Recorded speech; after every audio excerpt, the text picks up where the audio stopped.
Vous savez quel est l'animal le plus proche de nous? Pas génétiquement, vous savez que génétiquement, c'est le porc ou le cochon. Mais physiologiquement, l'animal le plus proche de nous, physiologiquement, ça veut dire avec la dentition la plus proche, la taille de l'œsophage le plus similaire, la taille de l'intestin, l'estomac, la physiologie de digestion, de mastication, d'assimilation. L'animal le plus proche de nous, c'est le gorille. C'est extraordinaire. Et le gorille, fermez les yeux. Sentez la force du gorille. C'est énorme.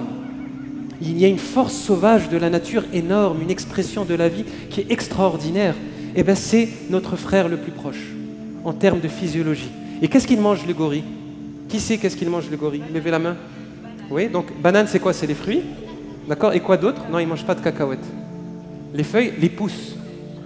Le gorille se nourrit de pousses et de fruits. De pousses et de fruits. Quelle force de la nature! C'est extraordinaire. Moi, ça m'a fait réfléchir. Personnellement, ça m'a beaucoup fait réfléchir. C'est une des plus belles forces incarnées de la nature. Et c'est la plus proche de nous. Ok, on va pousser un peu le raisonnement un peu plus loin. Je ne veux faire appel qu'à votre logique. On n'est pas dans de la science là, ni rien. C'est juste de la logique parce que je pense qu'en chacun d'entre nous, cette logique, elle existe. Elle existe. Il y a un sens en nous qu'on a perdu. Je vous rappelle l'animal sauvage, quand il va chercher son alimentation, d'abord il la voit avec ses yeux, donc il capte la couleur, la vibration, puis il s'approche de cette feuille, ce fruit ou cet aliment, puis il y a le nez, l'odorat qui joue, puis une fois que c'est validé par son odorat, il le touche avec la langue, c'est le troisième filtre. Quand il le touche avec la langue, il l'avale, et si ça passe au niveau de la gorge, ça va dans l'estomac. Et c'est exactement l'aliment qu'il lui faut pour fonctionner à 100% de ses capacités. Ben, c'est la même chose pour nous. Donc, si on continue, regardez vos mains, levez vos mains. Imaginez un bel arbre. Vous êtes sous un bel arbre qui est très riche en fruits. Quelle est la chose la plus naturelle que vous êtes amené à faire avec vos mains? Voilà, c'est tout, c'est pareil pour tout le monde. D'ailleurs, regardez le système, il est extraordinaire. J'attrape le fruit, je le décroche et je l'amène à ma bouche. Et c'est parfait. D'ailleurs, quand vous mangez un fruit sous un arbre, vous vous nourrissez de tout le prana de l'arbre, c'est extraordinaire. Vous recevez une somme d'énergie extraordinaire. Donc, on est d'accord, il y a une logique là, vous sentez. D'accord? Maintenant, on va passer à autre chose. Fermez les yeux. Imaginez-vous un bœuf. Il est à côté de vous, un gros musclé, il est là. Alors, est-ce que vous arrivez à imaginer que vous lui sautez dessus, vous lui mettez les crocs dans le cou et vous le mordez et vous lui arrachez la peau pour le manger? Ah, c'est bizarre, hein? Vous êtes d'accord? Il y a quelque chose qui ne va pas. Je ne parle pas là, je ne remets, si vous voulez, je ne suis pas là pour faire aucun prosélytisme, j'ai juste envie de faire appel à votre logique. Parce que vous avez cette intelligence-là. Qui pense que c'est naturel? Levez la main. On est d'accord? D'ailleurs, mon fils, qui est végétarien, et c'est extraordinaire parce que je lui ai donné le même exemple. Je lui ai dit, tu as vu, tu aimes les chats? Tu aimes les moutons, les chèvres, c'est beau. Est-ce que tu serais prêt à les croquer, à les manger? Il est choqué. Il me dit, non papa, je ne peux pas. Je ne peux pas. C'est un enfant qui parle, il ne peut pas le faire. Pourtant, le chat, il ne se pose pas de questions, il saute. Hein. Vous savez, j'avais un petit lapin angora dans mon jardin que j'avais mis dans une cage, très beau lapin avec les poils longs, magnifiques. Puis il y a un chat qui l'a guetté pendant une semaine, il a creusé. Il a chopé le lapin. Le matin, je me suis levé, il y avait chaque organe séparé, c'était mathématique extraordinaire. La peau, mais comment c'était ficelé, mais quelle intelligence, c'est en lui, il n'a pas réfléchi, hein, il le fait. Mais oui, c'est vrai, il le fait. Il le fait. Non, mais c'est la nature, c'est pas un fait, c'est du design. Il est designé pour ça. Il sait comment prendre le lapin et séparer tout, méticuleusement. C'est un travail d'orfèvrerie, c'est incroyable. Mais nous, on ne peut pas le faire avec nos mains, avec nos dents. On ne peut pas le faire. Ça, on est d'accord. Donc, et encore une fois, je ne fais appel qu'à votre logique, il y a sûrement une alimentation qui nous est spécifique. Donc on va essayer de pousser cette logique. On prend autre chose. Vous savez, l'humanité consomme du lait. D'accord?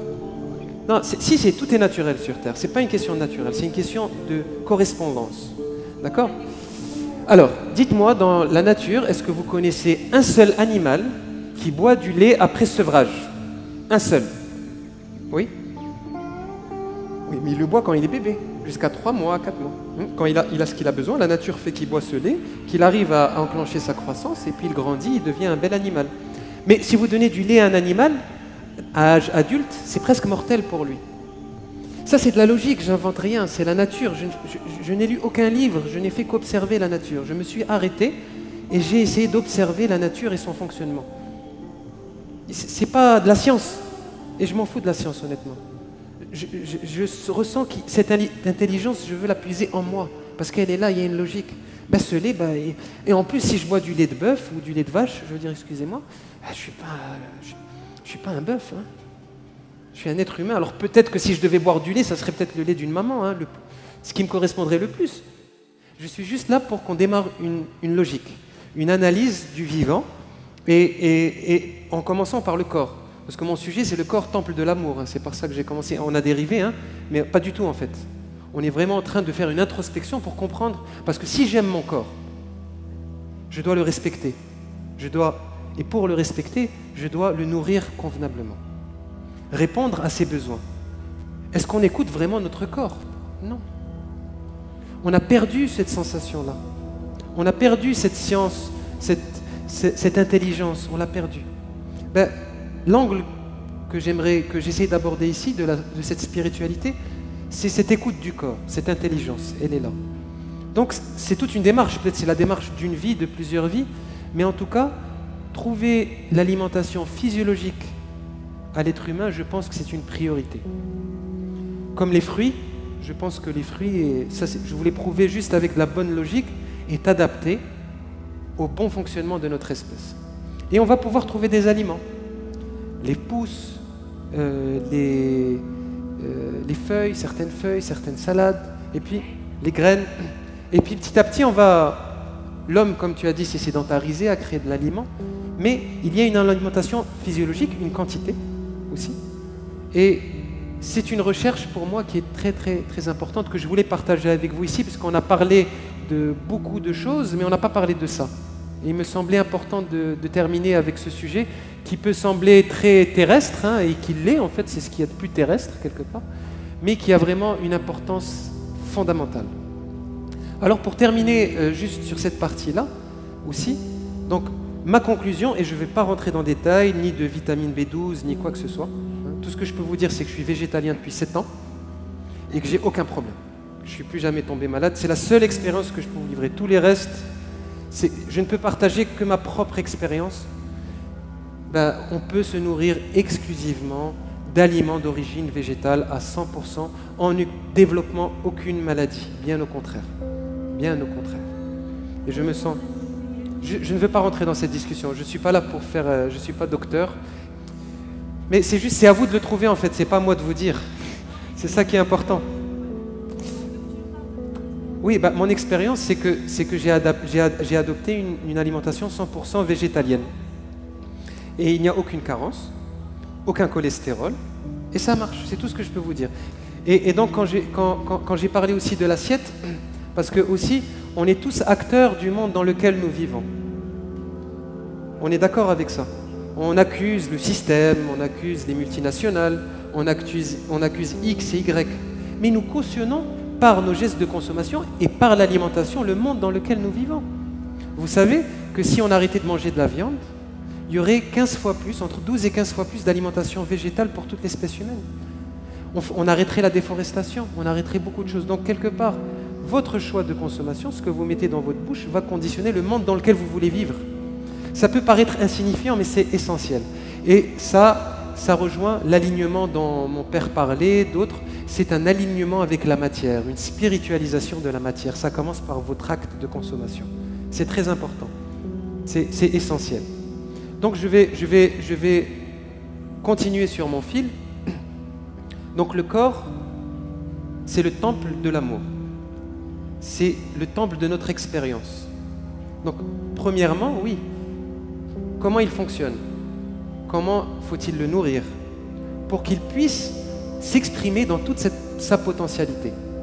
Pour moi, c'est une grande recherche qui quelque part, on va dire, nécessite une attention totale de notre être et de notre expérience. C'est très important. C'est très difficile de s'aligner, de trouver un équilibre si dans votre nourriture vous êtes complètement décalé. Décalé avec votre, si vous voulez, votre environnement, votre fonctionnement et la synthétisation de cet aliment-là. D'abord c'est chimique, mais après c'est alchimique aussi. C'est très difficile d'atteindre, on va dire, une élévation, une certaine spiritualité, une certaine conscience. Une certaine conscience. Le goût, c'est important, hein, parce que le goût aussi, là, on est sur quelque chose. Là, c'est de la vraie spiritualité, le goût. Hein. Vous savez pourquoi? C'est la première dépendance de l'être humain. Dans l'échelle des dépendances, celle qui vous conditionne le plus, c'est le goût. D'ailleurs, qu'est-ce qui fait l'enfant dès qu'il naît? C'est la bouche, hein, c'est le goût. Plus que le sexe, plus que le pouvoir, c'est le goût. C'est extraordinaire. Il y a des êtres, mais c'est juste autour de vous, vous connaissez des gens qui sont en train de mourir et vous savez que c'est à cause de leur alimentation. Il n'y a pas de doute là-dessus. Et ils ne veulent pas changer leur régime alimentaire. Ils préfèrent manger ce qu'ils connaissent et en mourir. Le sucre, le gras, tout, c'est énorme. C'est-à-dire que la personne sait qu'elle est en train de mourir, mais elle préfère garder le goût. Est-ce que vous imaginez la force de cette dépendance-là? Là, on est dans un vrai travail spirituel. Être conscient de cette dépendance. La conscientiser, la comprendre, l'analyser, pour après mettre en pratique une désintoxication. Donc cette dépendance au goût, elle est très importante. Et pour moi, c'est un des travaux spirituels les plus importants à accomplir dans cette vie. Là, on ne parle pas de... C'est très bien, les énergies, tout ça, c'est génial. C'est bien de développer son sens. Mais moi, je pense qu'avant cela, il faut s'occuper des choses les plus basiques. Pourquoi? Parce que si on ne commence pas par le basique, on n'aura pas le corps avec les bons outils de perception pour percevoir le reste. On ne peut pas. Les perceptions vont être faussées parce qu'on aura un corps intoxiqué. Et quand un corps est intoxiqué, qu'est-ce qui se passe? La perception est brouillée. Vous êtes d'accord avec ça? Un alcoolique, quelqu'un qui est sous une haute dose d'alcool, il ne voit pas la réalité comme vous. Vous êtes d'accord? Imaginez-vous, intoxiqué au laitage, à la viande, aux protéines, depuis votre plus tendre enfance. Comment pensez-vous percevoir le reste? Vous êtes intoxiqué, mais vous ne le savez pas, parce qu'on nous le cache, et parce que personne ne nous le dit. Et au contraire, on diabolise l'autre chemin. Donc, pour développer toute ces perceptions subtiles, des mondes subtils qui existent, je ne les nie pas, mais je ne peux pas trop en parler. Peut-être je peux essayer de les concevoir, les décrire, mais c'est des perceptions qui sont au-delà du mental. Mais on a des organes de perception qui le perçoivent. Donc ça veut dire que notre corps, il est plus complexe que ça. Il y a une intelligence qui peut percevoir d'autres choses. Mais pour que toutes ces intelligences puissent s'exprimer, comme disait mon père, il parlait des intelligences liées au corps des oiseaux, toutes ces intelligences intérieures, pour se développer, il faut que votre corps puisse être clean. C'est important, clean. On est d'accord? Donc le goût, c'est la dépendance la plus désastreuse parce qu'elle conditionne. On creuse notre tombe avec nos dents. Le goût conditionne le monde dans lequel nous vivons. Il ne faut pas chercher plus loin. Il ne faut pas chercher plus loin. Les guerres, mais tout ce qui se passe, la pollution, les désastres écologiques, c'est lié à votre goût, à la dépendance du goût. Parce que c'est une dépendance tellement forte qu'on ne la voit pas. On n'en est pas conscient. Pourtant, vous la croquez tous les jours. Et c'est un vrai travail, je pense que c'est le travail d'une vie, de se désintoxiquer petit à petit pour se détacher de cette dépendance du goût, pour être dans un plaisir durable, naturel, qui est celui de donner à son corps l'alimentation dont il a besoin. Se nourrir au vrai sens du terme, vous avez raison, madame. Et je vous assure, de ma petite expérience, quand on écoute son corps, le corps répond. Il suffit de l'écouter. Les yeux, et on en parle dans le Theravada, l'observation des 5 sens. Les sens nous parlent et expriment ce que le corps, l'intelligence du corps. Le corps, lui, sait. Si vous le consultez, il va vous répondre petit à petit. Et vous allez voir qu'il y a une intelligence qui se développe juste en regardant une couleur, une vibration. Vous allez dire non, ça c'est pas pour moi. C'est pas bon pour moi. Ça marche pas, ça matche pas. Les deux énergies ne se rejoignent pas. C'est pas la bonne alchimie. Donc cette intelligence, elle existe en chacun de vous. C'est pas des livres, c'est pas mental. c'est une perception. Et en écoutant son corps petit à petit et en se désintoxiquant de la dépendance liée au goût, petit à petit, on commence à retrouver ces perceptions-là. Doucement, ça vient. Mais c'est un long travail. Et je peux vous assurer, quand on parle de ça, ça n'intéresse plus personne. Alors là, la spiritualité... Alors quand il s'agit de changer son assiette, là, il n'y a plus personne à faire les misaines. Hein. Parce que là, on touche à quelque chose d'énormément ancré. C'est énorme. Changer une assiette, c'est... Waouh! C'est la plus grande révolution. C'est extraordinaire quand on y pense. Hein.